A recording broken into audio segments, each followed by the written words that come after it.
Olá pessoal, tudo bem? É um prazer estar aqui para falar com vocês novamente. Eu vou estar falando com vocês. Bom, eu queria falar rapidamente com vocês 4 pontos, né? Em função do teor do vídeo que o Edson Reis fez, deste dia de hoje, sábado. Então não tem nem como eu contestar, porque você veja que ele não é advogado, mas ele poderia ter sido orientado pelos advogados que estão por trás para vir fazer uma fala sabendo diferenciar fundação, associações, o que é terceiro setor, o que são sindicatos, o que são empresas privadas e empresas públicas. Porque, obviamente, o contexto de possuir um departamento jurídico em cada um desses setores muda.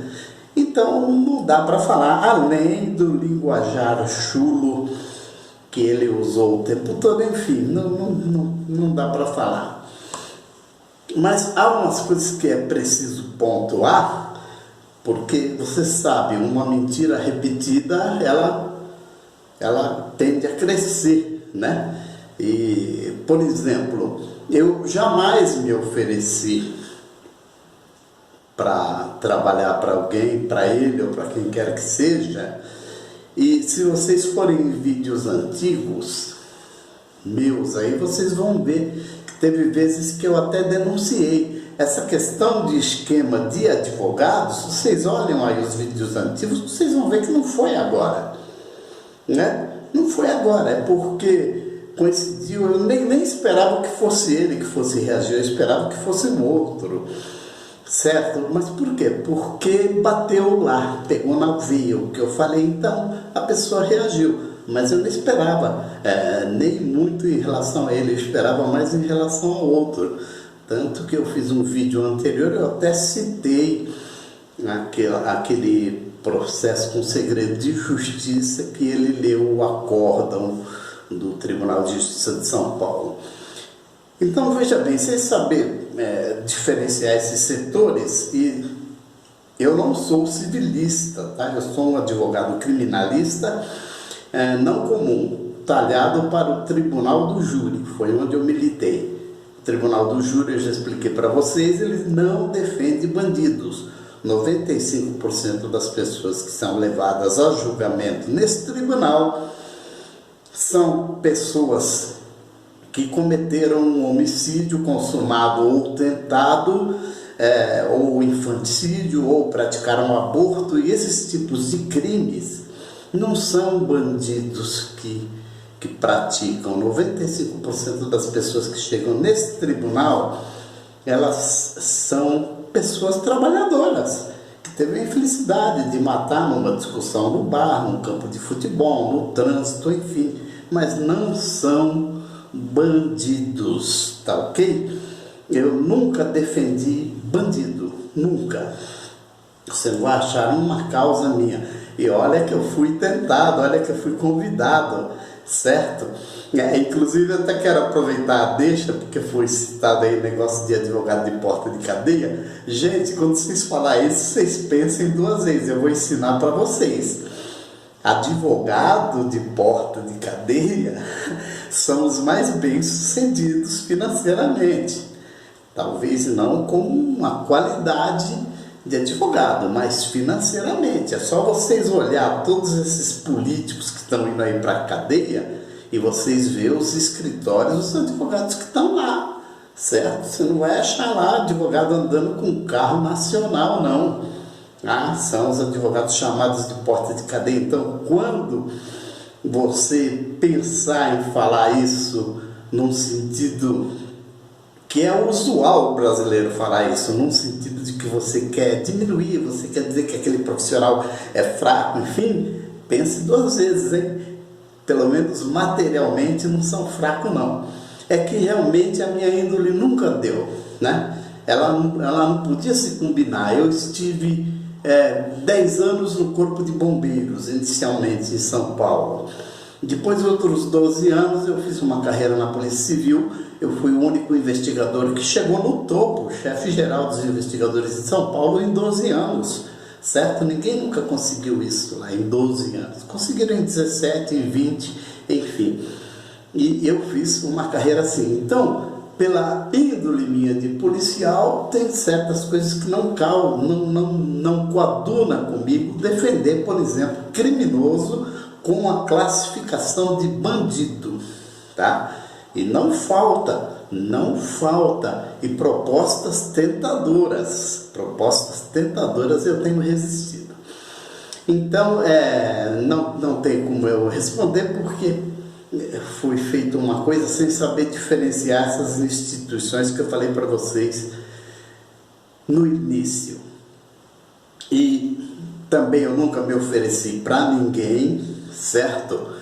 E vocês vão perceber no vídeo que há um contrassenso. Tem momentos que ele fala que me chamou e eu recusei. Tem momentos que ele diz que ele não queria que eu fizesse parte. Enfim, ele precisa decidir. Ele me chamou, eu não quis, ou eu não fui aceito por ele.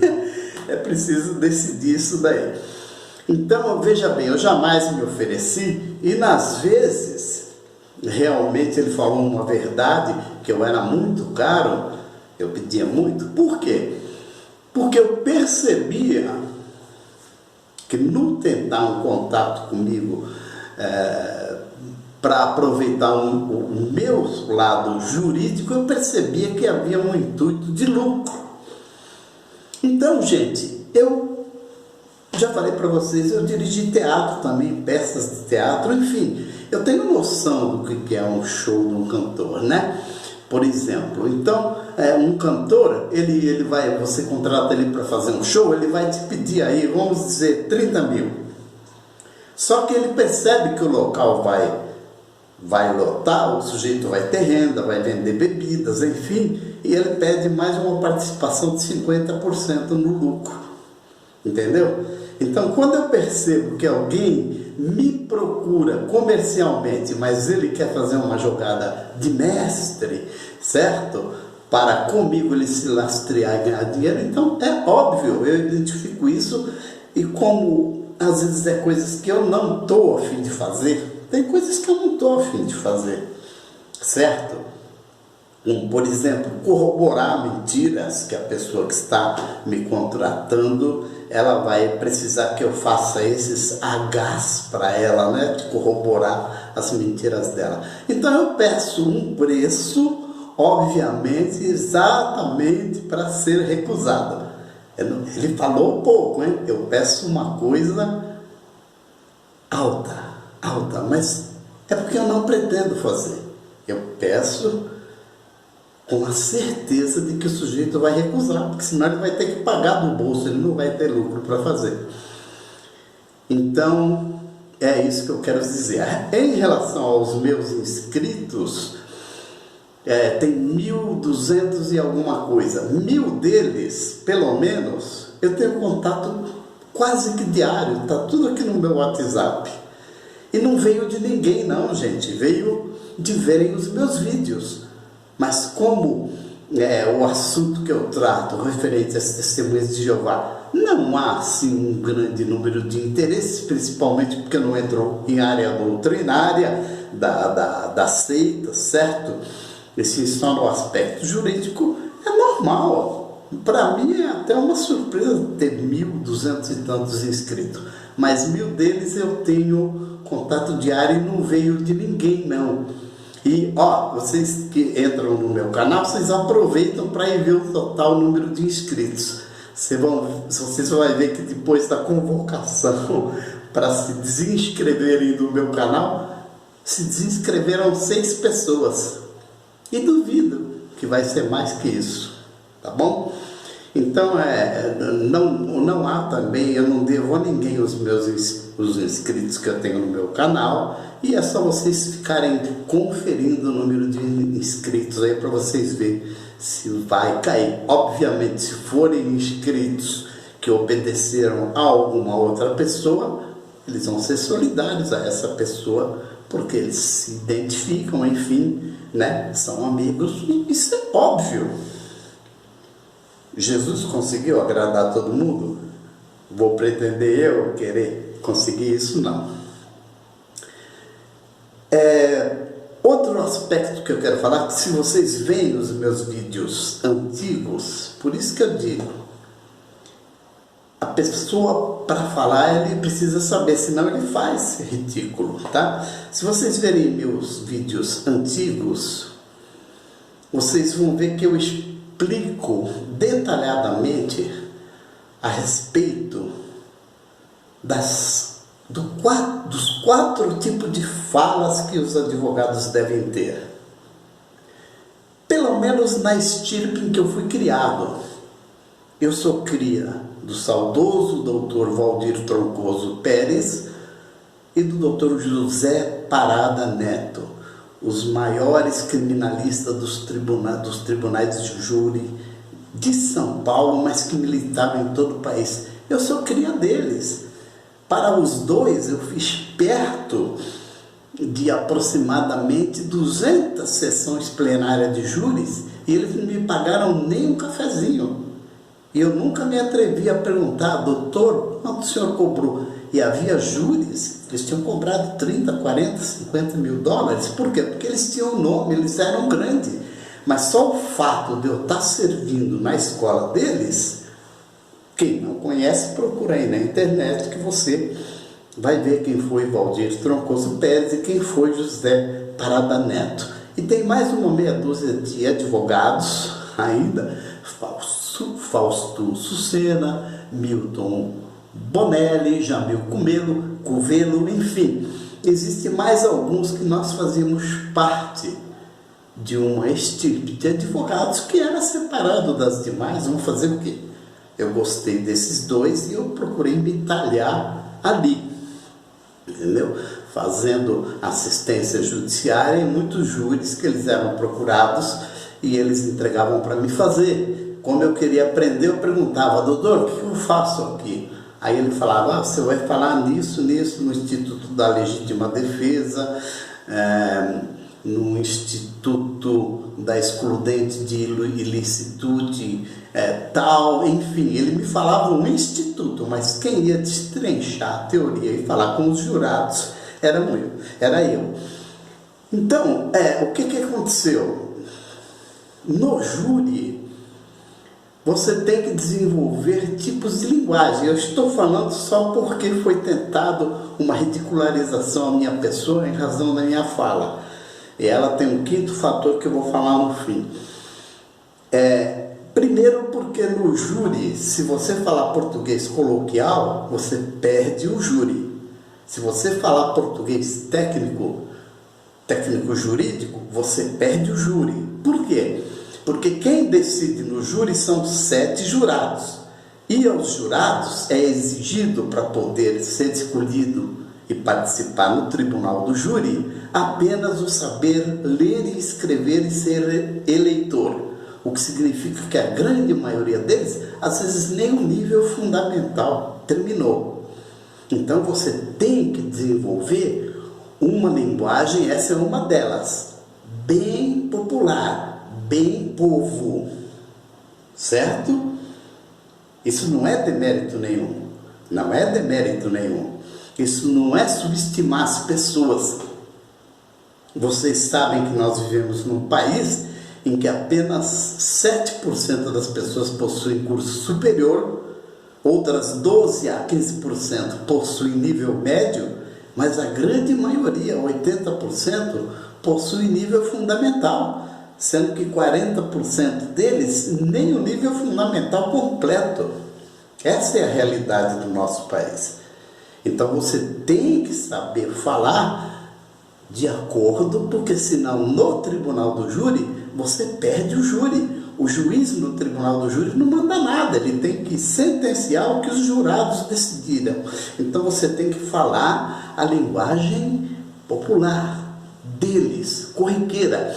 E às vezes você tem que falar de 3 ou 4 ângulos diferentes, porque no olhar, no acompanhar o olhar dos jurados, você percebe que algum deles não está conhecendo aquele termo. Entendeu? Que você está usando. Então você fala novamente por outro ângulo, enfim, de forma que os 7 jurados consigam te compreender. Se você estiver naqueles interiorzão, que eu peguei bastante, bem caipirol mesmo, brasileiro, então, meu amigo, você tem que chegar lá e falar: nós fumo, nós pode. É assim que você tem que falar, senão você perde o júri. Essa é a realidade. Então, o advogado de júri, ele, na verdade, ele se torna um ator, mas não no sentido que dizem que ele teatraliza, que ele inventa as coisas. Não, ele se torna um ator porque ele precisa entrar no âmago das pessoas, dentro do ser da pessoa. Ele precisa identificar no olhar a cultura, e pelos olhares dos 7 jurados, ele precisa identificar se estão entendendo o que ele está falando. Entendeu? Então, nesses lugares mais antigos, hoje já é raro isso. Existe o caipirol, o caipirol, e existe até o sertão, mas eu estou falando do sertão lá do Nordeste, certo? Se você chegar lá no Nordeste, por exemplo, em Alagoas, e você falar que você foi comer uma mandioca frita, eles não sabem o que é isso. Agora, se você falar macaxeira, eles entendem. Então, gente, tá? Agora, se alguém quiser conhecer os outros 2 níveis de linguagem que eu tenho o caipirol, eu tenho o povão, eu tenho o técnico, correto? Que é da minha área jurídica, e tenho dos tribunais. Então, olha aí no site do Tribunal de Justiça, do STJ em Brasília, do Supremo em Brasília, de alguns tribunais federais de recursos, aqui em Porto Alegre, por exemplo, eu vou muito. Olha, quando eu for fazer uma sustentação oral, então você, que se achou no direito de gozar do jeito de eu falar, não foi você. Foi o advogado que falou isso para você, o que mostra o tamanho da cultura geral do advogado, certo? Vai no tribunal e vê como eu me dirijo como desembargador. Já te dei uma pista. Entra aí no site do Tribunais de Justiça de São Paulo, quando você vê sustentação oral, vai lá, doutor, vai lá ver como que eu me dirijo a desembargadores. Vai lá e vê como que eu falo com o pleno do STF, do STJ. Vai lá e você vai ver. São 4 níveis de linguagem, doutor. Se você não desenvolveu isso, você vai ser sempre um meia-boca. É o que eu não queria ser. Por isso eu procurei os melhores. Entendeu? E, obviamente, quando eu estou falando aqui na internet, ora, eu sei que tem do outro lado, eu estou falando com testemunhas de Jeová. Gente, vocês sabem que a seita, ou quem foi de lá, qual é a primeira coisa que ela proíbe lá? De estudar, porque ela não quer que a sua mente seja aberta. Então ela não recomenda o estudo. Se você for fazer o nível médio, eles já te olham de nariz torto. Se você for fazer então um nível superior, aí você nunca vai alcançar nada lá dentro. Porque você começa a enxergar e eles não têm interesse que isso aconteça. Essa é a realidade. Tá bom? Então, eu estou falando isso para vocês terem uma ideia do que os caras... É para vocês avaliar o nível do que vocês viram, tá bom? E o nível do que está por trás, porque obviamente, quando eu fiz o vídeo, eu estou me referindo a advogados, eu estou falando com advogados que usam associações laranjas, certo? Que também se prestam a tais papéis, porque obviamente vão enxergar a cor de um carvão. Então é a esses que eu estava falando. Mas, como houve uma mistura aí de associação com o sindicato, com empresa privada, enfim, com terceiro setor, com fundação, não dá nem para rebater os argumentos. Vocês julguem. E aqueles que se quiserem se desinscrever, por favor, se você está se desinscrevendo, é porque o que você ouviu te convenceu, certo? Então você milita no mesmo nível mental. Vai lá e fique lá. Notem que eu não estou aqui fazendo nenhuma pose, eu estou dizendo que há desníveis entre as pessoas. Eu não estou dizendo que eu sou de um nível superior e outro é inferior. Ou eu sou inferior e outro é pessoal, outro é superior. Não, não é isso que eu estou dizendo. Eu estou dizendo que para se entenderem precisam ter níveis semelhantes. Não importa se aqui embaixo, se no meio ou se lá em cima. Tá? Se há desnível, as pessoas não vão se entender. Isso é óbvio. Não importando quem é melhor, quem é pior. Entenda? Mas é uma questão de nível. É por isso que o advogado aprende, pelo menos com essa estirpe em que eu fui talhado, você aprende a falar de 4 formas diferentes para que você possa ser entendido. A par disso, lembra que eu falei para vocês, existe uma quinta situação que aí é particular minha. Eu tive um AVC há uns 7, 8 anos atrás, e esse AVC, ele me complicou muito a fala. Eu tinha uma voz de locutor, de rádio, uma voz boa, possante, enfim. E eu não tinha dificuldade de articular algumas palavras, que mesmo do que eu falei até agora, vocês já devem ter percebido alguma pronúncia errada, mas isso foi devido a uma situação orgânica. Eu gastei o que eu não tinha, fui para a América, mas eu não aceitei ficar todo torto, e por isso eu estou aqui, certo?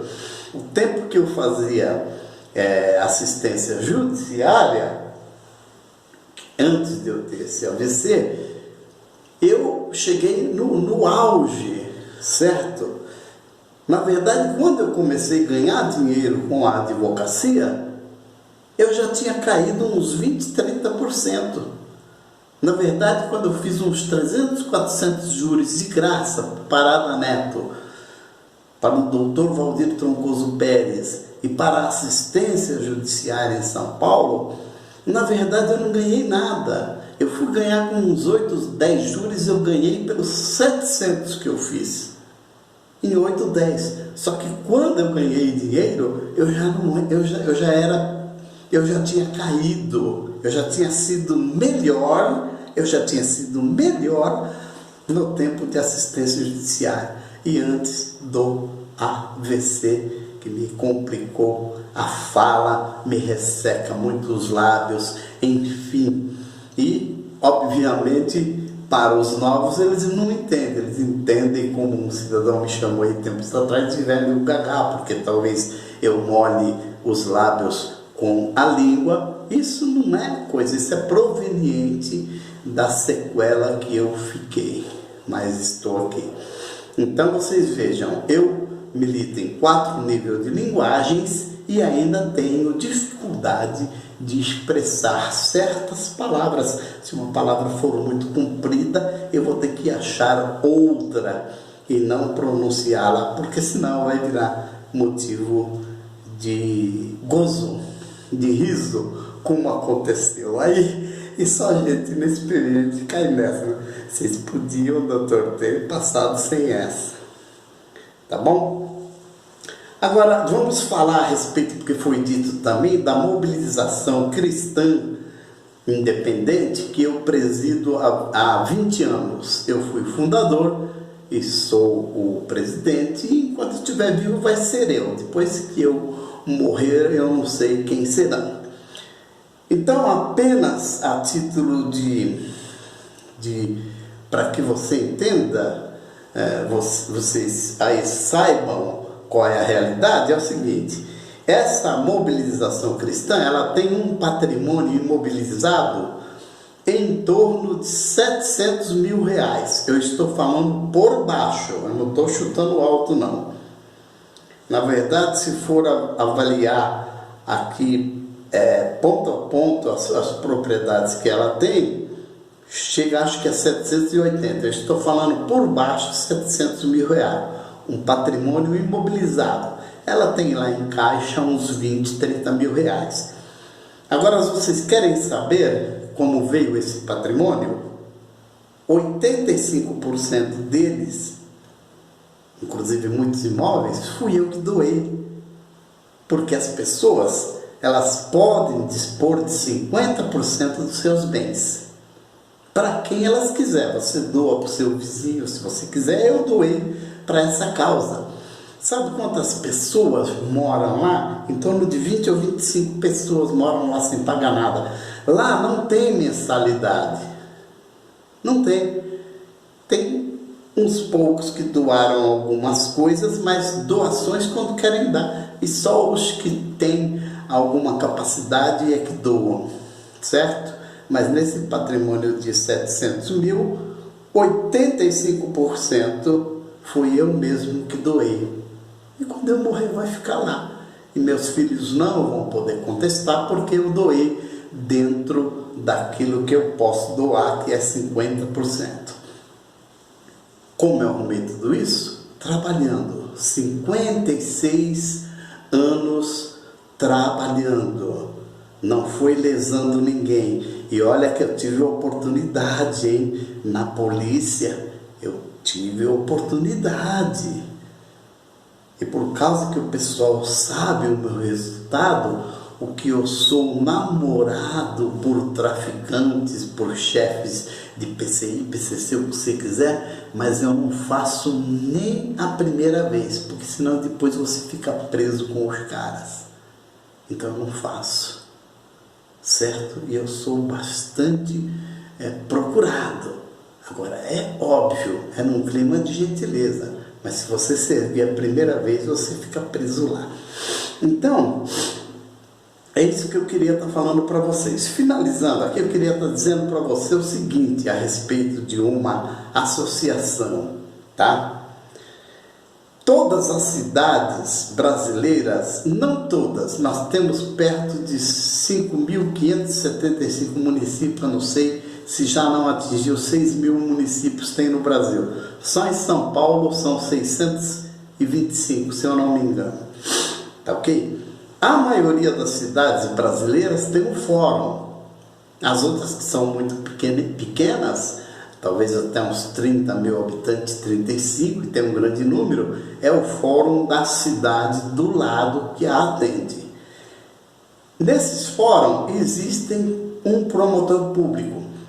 Vocês sabem que 40% das varas de fóruns nessas cidades são únicas. Ou seja, o juiz julga tudo. Ele julga crime, julga civil, julga eleitoral, ele julga tudo. E o promotor de justiça também está ali para tudo.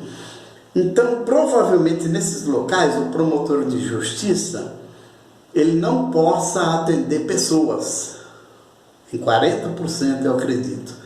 Mas, se você vai numa cidade maior, mais próxima, vai haver lá um promotor. Existe promotor para a vara da infância, da juventude.